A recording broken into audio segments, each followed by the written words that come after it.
Films present. देख भैया, छठ के त्योहार एगो ऐसा त्योहार होला कि हर घर में होला, लेकिन एगो ऐसा भी घर होला कि जहाँ छठी मैया तब पूजा ली लेकिन वो घर में खुशियाँ न होला।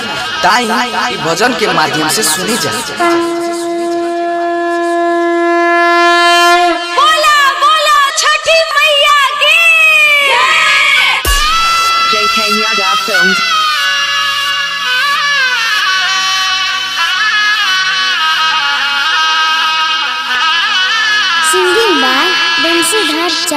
साले साले पूजा के लिया साजा के सपना है, रोवे छै नयना। साले साले पूजा के लिया साजा के सपना है, रोवे छै नयना। लालनवा बिना सोना लागे छै नानमा, लालनवा बिना सोना लागे छै नानमा। हे मोरी मैया, हे छठी मैया, हमारा न चाहिए न धनमा।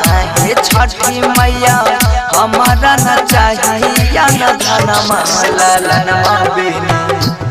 लालनवा बिना सोना लागे छै नानमा, लालनवा बिना सोना लागे छै नानमा।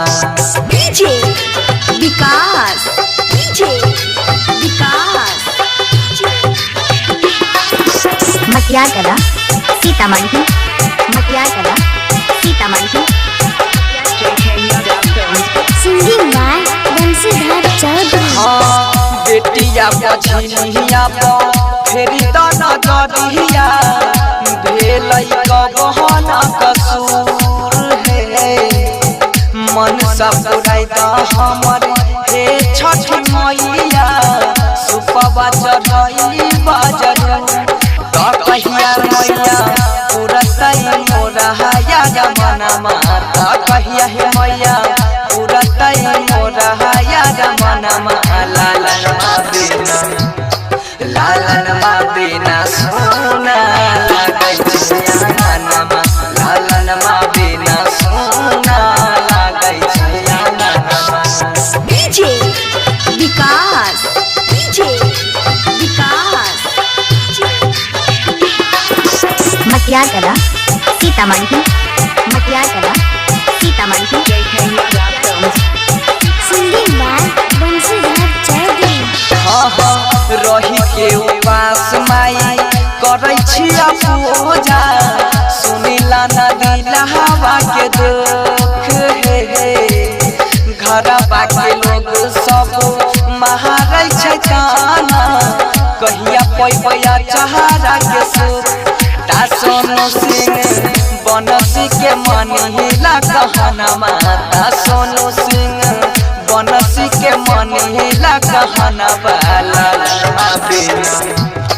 लालनवा बिना सोना लागे छै नानमा, लालनवा बिना सोना लागे छै नानमा।